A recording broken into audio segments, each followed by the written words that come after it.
Keith, I don't like doing it. I don't like having to do these shows after losses, and it's the first time this season we've had to do a show after back-to-back losses. Sixers lose both games, and they're back-to-back. This one, they sputter throughout this game. Good, bad, awful. The whole mix. Yeah. We'll talk about that and more in this edition of Locked On 76ers.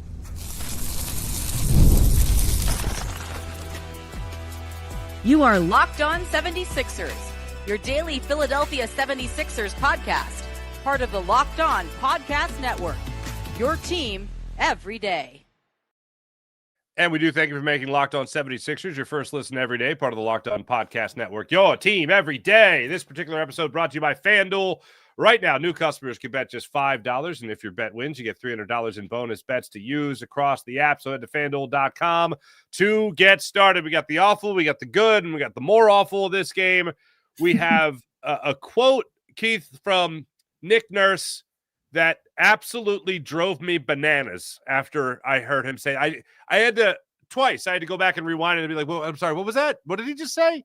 So we'll get into that. We'll also get into the minutes that Tyrese Maxey played in the game, that they were down 20 in the third quarter. They were down 26, as many as 26 in this game. They were down 17-4 in the early goings of it. And then, of course, we'll talk about turning the page ahead to the Toronto Raptors on Saturday night back in South Philadelphia. But, Keith, this looked like a game that, if the best way for me to sum it up is that if you watch the second half against the Bulls and you watch the first quarter against the Cavs tonight, you went, oh yeah, this is the same team. This totally makes sense.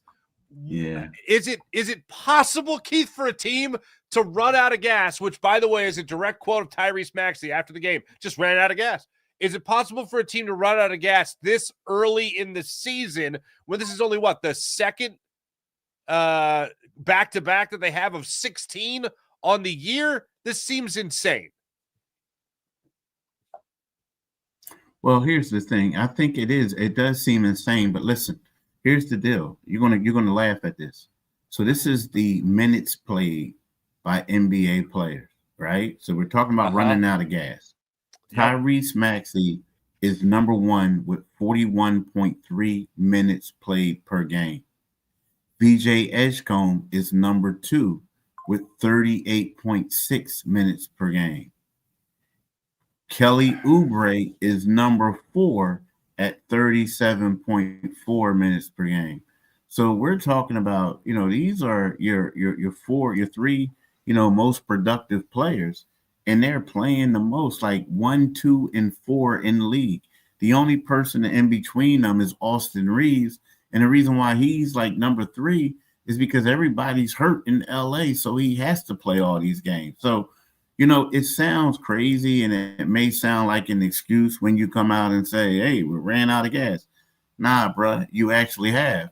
But my question is, if you're running out of gas, then why in the heck in a blowout loss, did VJ and Tyrese Maxey play 37 minutes, and why did Kelly Oubre play 38?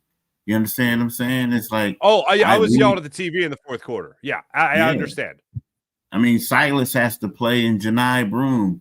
Trendon Watford's going to move to the 2 guard. You know what I mean? And in that type of situation, you got to do what you got to do. Like, Aaron Gordon didn't play. Kyle Lowry didn't play. Like, I don't know. So I do think that they are fatigued, exhausted, what have you. But, it sounds like crazy when we're talking about this is the 8th game of the season. But at the same time, I do believe it to be true. This is the 8th game of the season for a team that showed up early to camp. A lot of them showed up early to camp. They got 2 good weeks of work in Camden. They're running around. They're not calling fouls, Keith. Let's go back to that story. They're not calling fouls. They're really working hard. And in the 8th game of the season, and their second back-to-back on the year, and again, you have 16 in total, you run out of gas, according to your minutes leader, Tyrese Maxey. Why is Nick Nurse having them play as many minutes as they played, especially on a back-to-back, and especially after the way you want to talk about running out of gas? I said it with you last night.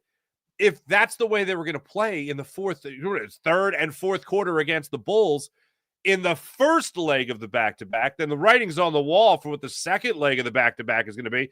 And I didn't look at it last night, but I looked at it earlier this morning before the game.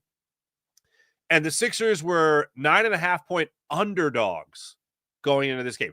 9.5 point. I thought, man, I know the Cavs are good, but 9.5, that seems high. And nope, they know exactly what they're doing, as they usually do, to look at the 76ers and be like, yeah, they're not going to be in this one. Sorry, guys. They made it an 11-point game by the time it was all said and done, but they would have these spurts like in the second quarter. They came out, hair on fire a little bit. Third quarter, they lost control, got blown out by 17. Fourth quarter, they showed a little bit of life. But every time they tried to make a push, I believe it was early in the third, they tied it at 72. From that point on, at 10 minutes left in the third quarter, that's when the Cavaliers just completely blew them out of the water. The Cavaliers won the rest of that quarter, the third quarter, by the 10-minute mark on, by 20 points, 35-15. Yeah, it was crazy. It was crazy, and it's funny because remember when as soon as the Sixers tied it up at 72 all, they responded with a 13-0 run, and then after that they went on another run. But I honestly think that that sluggish start killed them from the beginning, and I feel like they exerted a lot of energy to get back in there, and the Cavs were just too big for them. I mean, when we look at the Cavs are arguably probably the best regular season team. Like, they went out like Willie Lump in the playoffs, so you can't really call them like super duper contenders. Yeah. But when you look at the players that they have, like Evan Mobley, Jared Allen, and we didn't even talk about Donovan Mitchell and Darius Garland. I mean, they're just a bad matchup for the 76ers. And think about this. How many times, and there's been some times where the Sixers stole a win or two, but how many times have the 76ers were supposed to be pretty good and they came to Cleveland and walked away with a butt whipping with their tails between their legs afterwards? You know what I mean? It's just a bad matchup. And especially, I mean, we're talking about a legitimate twin towers, 2 7-footers, a 7-foot center, a 7-foot power forward, and then they do have small guards, but Donovan Mitchell is a bucket. So yeah, it was tough, and you knew that the Sixers had to fight hard to get back into it. And then they were like, oh man, why they do that? Now we got to come out and throw some haymakers and stun them a little bit and then get them off the porch. And that's what they did. Donovan Mitchell, by the way, you mentioned him, 8 assists tonight to go along with 46 points in 35 minutes played against the Sixers. Maxey came up with 27 points. Him and Quentin Grimes both had 27. Maxey, 9 assists to go along with that. Also 5 turnovers, unfortunately, in this one. He played 36 minutes. And as we said, seeing him out there in the fourth quarter, even though the Sixers cut the lead to 9, I know after the game, Nick Nurse was looking for the right number. They cut the lead to 9 with about 1:10 left. Still didn't think that they're all of a sudden were going to catch fire in that final 60-plus seconds of the game. But yeah, the Cavs certainly knew how to extinguish any momentum that the Sixers were starting in this game. When we come back, there was something that was said, Keith, by Nick Nurse after the game. I flat out hated it. I hated it because it reminds me of the age-old cliche of quicksand and trying to do too much. And the more you struggle, the more you sink. We'll talk about what Nick Nurse said after this game. When we come back, this is Locked On 76ers and the Locked On 76ers YouTube channel. Make sure you guys like and subscribe back after this. First and foremost, let me tell you about FanDuel and how fantastic FanDuel is. I hope you guys are getting in on all the action, especially with the NBA season upon us. And there's no better place to get in on that action with FanDuel, the official sports betting partner of the NBA. Even if you missed the start of a game, for instance, on FanDuel, you can ride the hot hand on FanDuel with live bets on everything from who will score to who will score next in the fourth quarter, maybe a fourth quarter comeback. Sixers, unfortunately, didn't have that up their sleeve in this loss to the Cavs. Plus, you can even combine your live bets into a same-game parlay for a shot at even a bigger payout. It keeps every game exciting no matter what, especially when your team's making that late push. Right now, new FanDuel customers are getting $300 in bonus bets when your first $5 bet wins. So head to FanDuel.com to sign up and start playing on FanDuel, the official sports betting partner of the NBA. So head over to FanDuel.com and download the FanDuel app today. That's FanDuel.com. And how about Gusto? Gusto is a great time. For instance, let's be real. No one starts a business for the joy of calculating tax withholdings or managing payroll spreadsheets. That's where Gusto comes in to take the stress out of payroll, benefits, and HR so you can focus on running your business and supporting your team. Gusto is the all-in-one remote-friendly payroll and HR platform that makes managing your team simple, transparent, and fast. Whether you're hiring, onboarding, or paying employees, Gusto helps you do it all from one place without the hassle or hidden fees. Unlimited payroll runs for 1 month price, which means no surprise charges at the end of the month. So try Gusto today. Gusto.com/LockedOnNBA. That's GUSTO.com/LockedOnNBA and get 3 months free when you run your first payroll. That's right, 3 months free payroll at Gusto.com/LockedOnNBA. One more time, Gusto.com/LockedOnNBA. Let me just bring up the Philadelphia Eagles for a second, Keith. Because one of the things actually I really like about the Eagles this year. Okay, they just won the Super Bowl last year. We all remember that was great. Not for Giants fans. No, I wasn't going to say it. But one of the things I really liked was like every year you hear the defending Super Bowl champion be like, last year was last year. It's got nothing to do. It's a what have you done for me lately league, blah, blah, blah. What are you doing for me now? We're not, but the Eagles took it to a new level where they acted like winning the Super Bowl last year was a huge inconvenience. It was almost like it was a curse to this season. I don't like people bringing up the past when it is about what are you going to do now and what are you going to do for me tomorrow? And that is where I have the 76ers right now. It has, to speak bluntly, it has sucked. Following this team, I know you've been there every beat of the way, Keith, but just from a fan's perspective, from a sports talk perspective, it has just been terrible following the bouncing ball of the 76ers and the false hope and the over-promising and under-delivering. But with this new look team this year and the way they're running things through Tyrese Maxey and the promising start of a VJ Edgecombe and all that stuff, I don't care about that anymore. I can't care about it anymore. I can only care about what's going to happen in the future. And Nick Nurse was asked about having Tyrese Maxey in the fourth quarter and VJ Edgecombe in the fourth quarter and Quentin Grimes and all these guys up and running. And it's a 15-point game. They cut it to 9. It's a 20-point game at one point. They cut it to 9. And still Maxey's out there.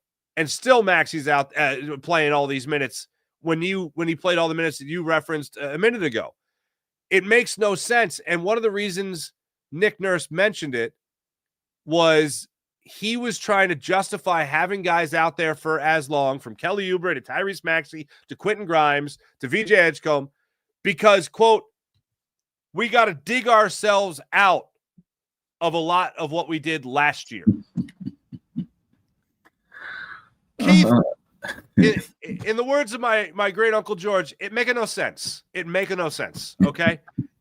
You can't make up for anything that has happened in the past. You can only give us more promise to the future and hopefully promise that you will be able to deliver on.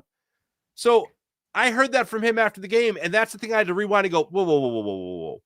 You're going to – I know he doesn't mean that you're going to make up for it by what you're doing now, but with that even in your head influencing the way you're coaching now, that makes zero sense to me, Keith. Zero. Yeah, it makes zero sense. Like, at first, when you first hear that without the context, you think that he's saying, look, y'all, we got a long ways to go. I know everybody's excited, but we got a long ways to go. To me, it seems like he didn't really have too much else to say and was kind of making excuses for these guys playing in a blowout loss when they're already worn out and tired. And I get he's trying to say maybe he feels like we still need to work on certain things, right? Mm-hmm. And we're out there working. Like, for instance, we got to work on certain plays, certain sets, how to close out games, what to do. You know, they know that they're getting blown out, but they probably want to win a quarter. They want to do this. They want to do that. But it just sounds funny. Now, again, what he's also telling you is we got a lot of work to do and we got to do stuff. And as if you're a Sixers fan, after how when they started off, 4-0 it was? That's not what you want to hear. Yeah. So they started off 4-0. And the crazy part about this, Mark, is they started off 4-0. And now they lost 3 of the last 4 games, right? Mm-hmm. And it's about to get tougher. Like, you know, we're talking about, you know, he's saying this and they gotta practice and they gotta work hard. And in a way, he's kind of right, even though you don't want to hear it, because what do they have next week? They have Toronto on Saturday. They have Detroit on Sunday. On Tuesday, they have the Boston Celtics again. And then I believe on Thursday or Friday, they got to go to Detroit again. And Detroit is, you know, so yeah, they got a lot of stuff to work on. But the scary part about it all is that all that goodwill that they did early on, it can turn out to be for naught, man. Like, it could turn out to be one of those things where we're looking at it and saying, man, was this fool's gold or not? And I hate to say that, but we could actually ask ourselves that in about a couple weeks, you know? Mm-hmm. Well, you're absolutely right. And much like we were talking about yesterday about like a team getting hot in the beginning of a season or beginning of a game when they shoot, like the Celtics shooting 61% in the first quarter against the Sixers. They're not going to keep that up for the whole game. Sixers shooting 71% from 3 against the Bulls. They're not going to keep that up for the whole game. And obviously they didn't. But just like you get out to that 4-0 start that you mentioned, they're not going to keep up that same kind of play throughout the season. They're also, the way they were winning those games, another thing you alluded to earlier, you're not going to struggle as much as you struggled in the third quarter of those games and then just pull it out in the fourth quarter. I mean, you talk about emptying the tank. You talk about running out of gas. That's a real quick way to run out of gas. The Sixers have to find some sustainable way to play the game. And the best way to do that is understand what makes you a good basketball team and then sticking to that. Whether it's Joel Embiid not closing out games like he tried to do against the Bulls, and that obviously didn't work. Now, it's not all on Joel Embiid, but as you mentioned before, those 2 games that you weren't able to close out, Embiid was on the floor. They need to find the style of play that makes them good, and they need to stick to that, especially when it's down the line. Maybe the only problem I have here, as far as it maybe, as you mentioned, being fool's gold, is that this early in the season, you shouldn't be this tired. And that's not just a matter of the conditioning of the player. That's also the usage of the head coach and the minutes he's doling out. So how do you make that make sense? Yeah, the only thing is, though, I kind of think that, well, first of all, he's a coach. People forget, and, you know, I'm not criticizing him for this. I'm just stating a fact. Uh-huh. You know, outside of the guy who got fired at Thibodeau, who got fired in with the Knicks, you know, Nick Nurse's players play the most minutes. So right now, when Thibodeau's no longer employed, Nick Nurse is the guy who plays the most minutes. And when you talk about how do you get better, right? So when we think about something, let's think about their 2 losses that they had. The Boston loss, we were talking about turnovers, right? Yeah. Against Boston. 18, so they had 18. Okay. So then when they lost on, what was it, Tuesday night, they had 16 turnovers, right? So then you look at it tonight, they had 19 turnovers.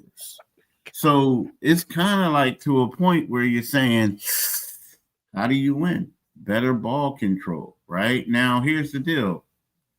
The first 4 possessions were atrocious. Tyrese Maxey sandwiched 3 turnovers over a missed layup. That was the first 4 possessions, right? So, yeah. And then they ended up, I believe they had 7 or 8 turnovers, and he had 4 of them in the first quarter, right? So you look at it and we say, how do you play better? You can't. You gotta have better control of the ball, and then that's when we ask ourselves, like, okay, we got a bunch of combo guards controlling the ball, guys who are, basically, athletic. They can do this and that, but you still don't have a real point guard. And I shouldn't say you don't have a real point guard, because they are point guards. You don't have a traditional point guard, but that's it. Look, 16, 18, 19, in all 3 of their losses, that's what the difference was, the turnovers. Right. By the way, you just reminded me. Thank you for doing that, by the way. There was another thing that kind of pissed me off about this, and I love Tyrese Maxey, but hearing Maxey admit to this after the game, he was praising his boy, but at the same time, it made me go, can't do that, Tyrese. Can't do that. And I know it's all part of maturing, but I'll tell you what that is when we come back. This is Locked On 76ers on the Locked On Sixers YouTube channel. Make sure you guys like and subscribe. Back right after this for one of Keith's favorite reads. That's right. Now it's time to tell you about Rugiet. Yeah, you've heard me talking about this before, because let's be real, making excuses doesn't solve anything. We've all heard them before. It's just the stress. I'm tired. It happens to everyone sometimes, right? Right. But when it comes to performance, sometimes your body just needs a little extra support. That's where Rugiet comes in. Rugiet.com offers fast-acting, doctor-prescribed treatments for ED, designed to help you stop making excuses and start making moves. Rugiet makes it easy to get started. You just connect with a board-certified doctor, 100% online, no awkward waiting rooms, no in-person appointments, and if prescribed, the treatment ships discreetly straight to your door. The process is fast, simple, and private, and it's all handled by real doctors. Visit Rugiet.com/LockedOnNBA. That's RUGIET.com/LockedOnNBA to get 15% off your first order at Rugiet.com/LockedOnNBA. And don't forget to use our code LockedOnNBA so you know we sent you. So they know we sent you. Rugiet, stop making excuses and start making moves. It's a high bar we set. So after the game, Tyrese Maxey says that Trendon Watford had to pull him aside for a second and say, hey, man, you're still in Chicago. I need you to be in Cleveland as quick as humanly possible. The turnovers from that point on, you mentioned the 4 he had. Well, he only had 1 after that. He also only had 4 points in that first quarter, despite, I believe, he played in 9 minutes in that first quarter. Mm-hmm. And then 14 points in the second quarter. He was a lot more of the Tyrese Maxey that we'd seen. The Sixers had a nice run in that second quarter as well. Is this all part of the maturing part of it? Is this all part of the maturing as a leader part of it, where he still has that Chicago loss, unfortunately, bothering him, and he's not concentrating yet on the Cavs? Because I don't like that, Keith. I didn't like hearing that story. Hey, good for Trendon Watford to realize it, but bad for Tyrese Maxey to carry that loss into another game. Yeah, but I also think Trendon was probably like speaking figuratively, you know what I mean? Like, for instance, bro, look at you, man. You were turning the ball over late in the game in Chicago. You were up here, bricking in Chicago. Like, bro, I need you to snap out and be, a different guy. So I think, that, yeah, I get what you're saying, but I also think that it was more in line, like, you got to snap out of it and keep playing, the play the right way. You got to get that over. And that's the one thing I think that, here's the thing about Tyrese. Tyrese really cares. Like, he really wants to, win. He wants to be out there. And I do think that you probably carrying that loss a little bit too much is in your head. And it's easier for us to say, look, man, as soon as the game is over with, just forget about it and go move on to the next one. But when you're up 24 points and you blow a lead like that, and you got a tougher team coming in and playing the next night in Cleveland, it's one of those things where it could hurt. It could be something that you like take you a little bit while to get over it a little bit. You know what I mean? So I think that's yeah. I know some people are asking this question in the chat. So before we go down the schedule a little bit more again, Paul George obviously didn't play tonight. Jared McCain didn't play tonight. Dominic Barlow's elbow laceration. Where are we at here with these injuries at this point, Keith? Yeah, I mean, the thing about it, I didn't go to the game tonight, so was unable to ask Nick. The thing about Paul, I think, is just a matter of him getting his conditioning up and everything like that. I'm gonna tell you this: there's some people who look at Paul George and say, "Get him out of here. We want him on the first train, plane, automobile out of town," right? Based off of the stuff that I saw the last two games, they really miss Paul George. And from a standpoint, whereas, we're talking about a guy who, well, I'm not saying he has to go out there and he's not going to want to take over and be the gunner and all this other stuff, but we're talking about a guy who's 6'8", who can guard multiple positions. And when you look at it right now, you're putting Tyrese Maxey in a tough spot, having to guard certain players. And I think that PG could hold that responsibility. And then when we look at it, you can also slide VJ Edgecombe down another guy, because right now it's him and Kelly Oubre flip-flopping on whoever the tough guard is. Well, I think it will be PG, then Oubre, and then Edgecombe will get the third toughest player. So they really miss him. You would think that he might be able to come back by this weekend. You would think, right? Because whenever he does come back, they're really going to need him. But at the same time, it's like typically you want a guy to come back where they could get like a gimme game against a Bobo squad. But I don't see too many of those games coming up anytime soon.